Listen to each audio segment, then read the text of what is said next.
Hello नमस्कार दोस्तों, लग चुकी है तलब मंजिल की, अब खुद को आग में झोंकना होगा। एग्जाम कहती है फेल हो जाएगा, लेकिन हमारा मास्टर कहता है कि हम 100 दिन के अंदर इसको पास करके दिखाएंगे। बिल्कुल दिखाएंगे। 100 दिनों के जो चैलेंज है इसके अंदर आपका स्वागत है और डे 5 हो चुका है मेरे भाई। अपने 4 क्लासेस देख ली होगी तो आप समझ ही गए होंगे कि किस लेवल का यहाँ पर आपको कंटेंट दिया जा रहा है। मैं विश्वास दिलाता हूँ मेरे भाई, 100 दिनों के अंदर 110% अपन एनटीपीसी का जो graduate, undergraduate, pre, mains सब कुछ क्लियर करने वाला। ठीक है मेरे भाई। तो उससे पहले मैं एक जो चीज लेकर आया हूँ आपके लिए मेरे भाई, मैं आपके लिए है ना कुछ क्वेश्चन से लेकर आया हूँ। ठीक है? 7 प्रश्न हैं जो अपने आप को, मतलब आपको खुद को सोच करके, समझ करके, थोड़ा शांत दिमाग करके ना खुद से करना है वो सवाल। ठीक है? वो 7 सवाल कर लेना, भले ही क्लास देखो या ना देखो, लेकिन इसे तो क्लास पूरी देखना, ताकि आपको एनटीपीसी में बहुत हेल्प मिलने वाली है। ठीक है? और ये 7 सवाल जो आपके लिए हैं वो बिल्कुल ज़रूर देख कर जाना।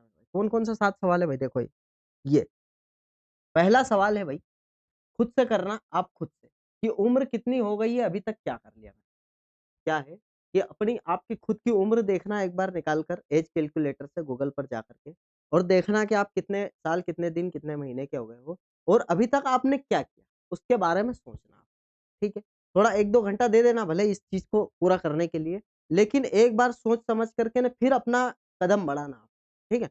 दूसरा सवाल अपने आप से पूछना भाई, कि भविष्य में क्या करना है, अगले 1 साल का क्या गोल है मेरे भाई? 1 साल का बोल रहा हूँ, मैं तो 100 दिन का ही बोल रहा हूँ। अगर 100 दिन भी अगर आप अपने आप को दे देते हो, एग्ज़ाम अगर गवर्नमेंट एग्ज़ाम की काम कर रहे हो, तो फिर आपको 1 साल देखना। आपको पता है 1 साल में यूपीएससी तक क्लियर कर देते हैं लोग, है ना? तो 1 साल तो बहुत होता है समय, फिर भी देखा जाए तो, है ना? और अगर यहाँ पर बिज़नेस अगर कर रहे हो आप, बिज़नेस के हिसाब से अगर बात कर रहे हो, तो यहाँ पर आपको 5 साल का गोल देखना है कि अगले 5 साल में हमको कहाँ पहुँचना है। ठीक है भाई?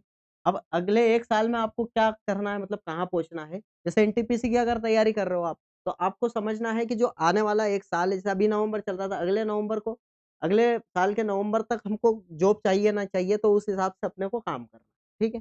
तीसरा सवाल आपसे पूछना है कि क्या तुम्हें लगता है जो आज तुम मेहनत कर रहे हो उतनी काफ़ी है? ये मोस्ट इम्पोर्टेंट है भाई मेरे भाई। क्या है ये? मोस्ट इम्पोर्टेंट सवाल है कि क्या तुम्हें लगता है कि जो तुम मेहनत कर रहे हो उतनी काफ़ी है या नहीं है? ठीक है? अगर नहीं है तो उसको बढ़ाओ। ठीक है?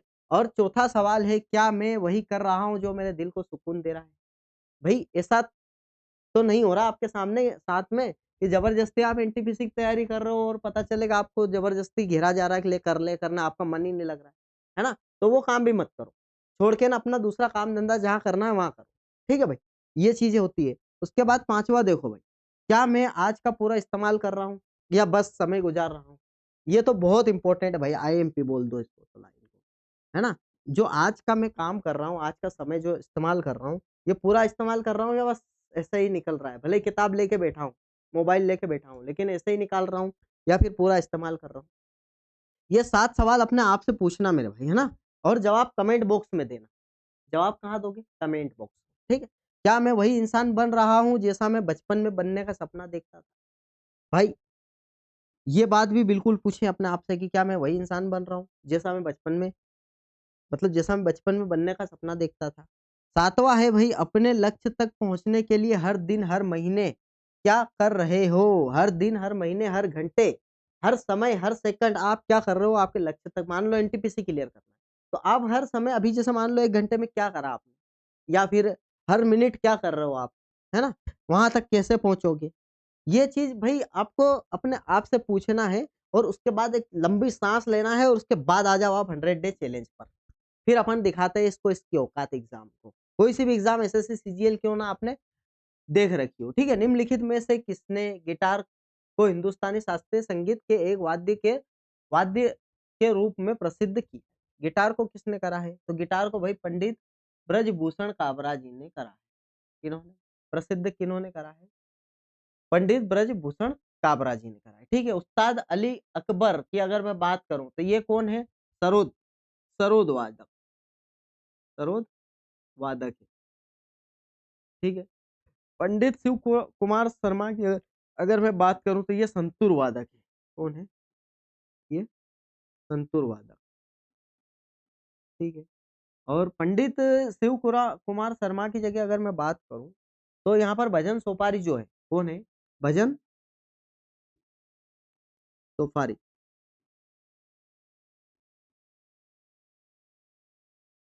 भजन सोपारी जो है, वो पंडित शिव कुमार शर्मा है, ठीक है। पंडित हरिप्रसाद चौरसिया की बात करूं मैं, तो ये बांसुरी वादक कौन है? बांसुरी वादक, ठीक है। बात समझ गए आप?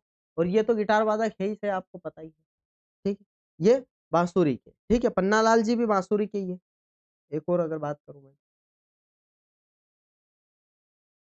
पन्नालाल, ठीक। आ गई बात समझ में?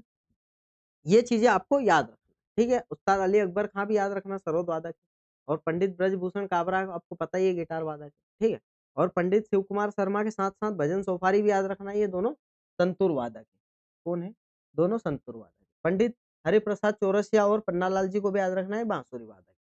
ठीक है भाई। ये आरआरबी एनटीपीसी 16 तारीख 6वें महीने 2022 में प्रश्न आया हुआ प्रश्न, ठीक है भाई। अब अगर एक और बात करें अपन, तो सरोद वादक मेरे भाई अलाउद्दीन खान और यहाँ पर राजीव तारानाथ, अलाउद्दीन खान और राजीव तारानाथ, क्या क्या? अलाउद्दीन, हाँ, और राजीव तारानाथ, ठीक है। ये दो नाम एकदम याद रखना, सरोद वादक, ठीक है। अब अब भाई क्या है, नेक्स्ट अगर चलते हैं अपन, तो मोहन वीणा एक संशोधित हवाईयन गिटार है, ठीक है। मोहन वीणा एक संशोधित हवाईयन गिटार है, जिसे हिंदुस्तानी स्लाइड, है ना, हिंदुस्तानी स्लाइड गिटार भी कहा जाता है। किसके द्वारा निर्मित और लोकप्रिय किया गया था? तो कौन है ये विश्व? मोहन भट्ट जी के द्वारा, है ना। किसके द्वारा?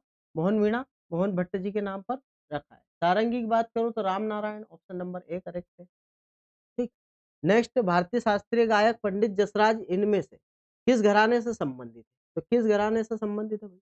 ये जो पंडित जसराज जी है, इनके नाम पर आपको पता है एक एस्ट्रॉइड का भी नाम रखा है ना। एस्ट्रॉइड का भी नाम क्षुद्र ग्रह, क्षुद्र ग्रह का नाम रखा है। किसने? IAU ने, ठीक है। पंडित जसराज,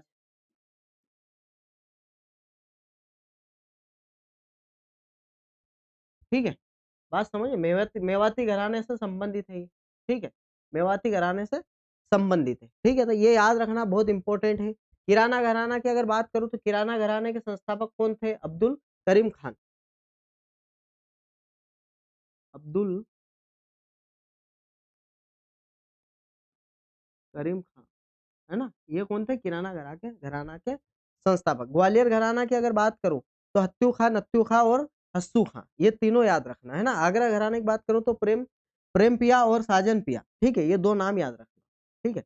हत्तू, नत्थू और रस्सू, हत- हत्थू, है ना। हत्थू और रश नत्थू, और यहाँ पर रस्सू, ये तीन खां याद रखना, ठीक है। ये तीन खां ग्वालियर घराने से। आगरा की बात करूं, तो प्रेम पिया और साजन पिया, अभी याद बताया था मैंने, प्रेम पिया और एक साजन पिया, ठीक है। नेक्स्ट अगर बात करूं, तो अब्दुल करीम खान हिंदुस्तानी संगीत के किस घराने के प्रतिपादक हैं? ये किराना घराने के प्रतिपादक, ठीक है। और उसके बाद अगर मैं बात करूं, नेक्स्ट, तो निम्नलिखित में से कौन ख्याल गायन की शैली के बनारस घराने के संस्थापक थे? तो पंडित गोपाल मिश्रा, ठीक है। कौन थे? पंडित गोपाल मिश्रा, ठीक है। बनारस घराने की अगर मैं बात करूं, तो जानकी प्रसाद बहुत इंपॉर्टेंट है। कौन है? जानकी प्रसाद, है ना। और पंडित गोपाल मिश्र और राम सहाय, ठीक है। अब ये राम सहाय जो है ना, ये बनारस घराने के संस्थापक है। राम सहाय, ये कौन है? संस्थापक। इसको तो याद रखना ही रखना है ना, ठीक है। नेक्स्ट, पंडित राम सहाय। नेक्स्ट अगर बात करूँ मैं, तो भारत के निम्नलिखित बहुमुखी संगीतकारों में से किसने हिंदी फिल्म रुदाली के लिए सर्वश्रेष्ठ संगीत निर्देशक का राष्ट्रीय पुरस्कार जीता और उन्हें वर्ड ऑफ ब्रह्मपुत्र के रूप में भी जाना जाता है। तो कौन है भाई ये भूपेंद्र हजारिका है, ठीक है। इनको अगर बात करूं मैं, तो ये 2019 में इनको भारत रत्न प्राप्त हुआ। कब? 2019 में भारत रत्न दिया गया था, ठीक है। कहाँ के रहने वाले हैं ये? तो असम के रहने वाले। कहाँ के रहने वाले भाई? असम के रहने वाले हैं, ठीक है। और हाँ, एक जो ढोला सादिया पुल है ना, जो सबसे लंबा पुल है, उसको भी भूपेंद्र हजारी के नाम पर रखा गया है, ठीक है। भूपेंद्र हजारिका के नाम पर रखा गया है, ठीक है। निम्नलिखित में से कौन सा सितार वादक नहीं है? तो पंडित शिव कुमार शर्मा सितार वादक नहीं है, ठीक है। ये संतूर वादक। कौन है? संतूर वादक, ठीक। ये कौन है? संतूर वादक। और पंडित रविशंकर जो है, ये जो है ना, ये बहुत इंपॉर्टेंट नाम है। क्यों है? क्योंकि हाँ, क्योंकि इनको भारत रत्न 1999 में भारत रत्न मिला है। क्या मिला है? 1999 में भारत रत्न। और इनकी एक ऑटोबायोग्राफी है, माई लाइफ माई म्यूजिक। क्या है? Autobiography, my life my music. इसको याद रखना, ठीक है। निम्नलिखित में से किसने 1947 में भारत की स्वतंत्रता के अवसर पर लाल किले पर शहनाई वादन किया था? तो उस्ताद बिस्मिल्लाह खान ने किया था, ठीक है। इनको भारत रत्न कब मिला था? 2001 में। 2001 में इनको भारत रत्न मिला, ठीक। नेक्स्ट, छज्जू खां किस घराने के संस्थापक में से एक है भाई? तो ये छज्जू खां भिंडी बाजार घराने के संस्थापक है, और इसी घराने से हमारी लता मंगेशकर आती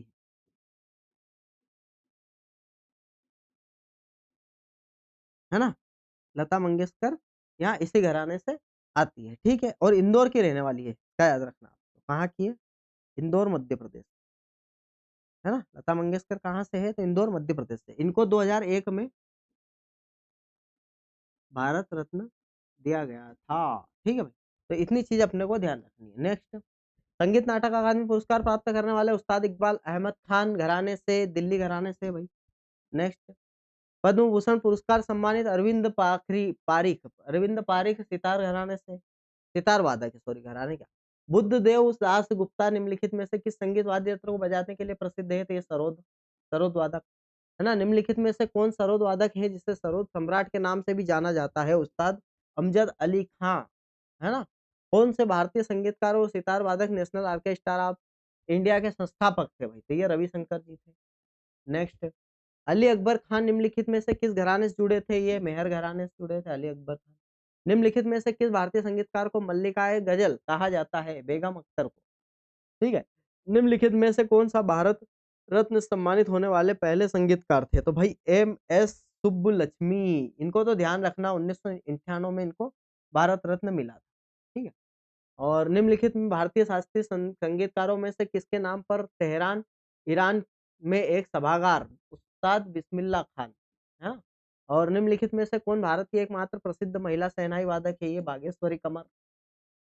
और निम्नलिखित में से किस वाद्य यंत्र को मंगल वाद्य के नाम से भी जाना जाता है? ये शहनाई।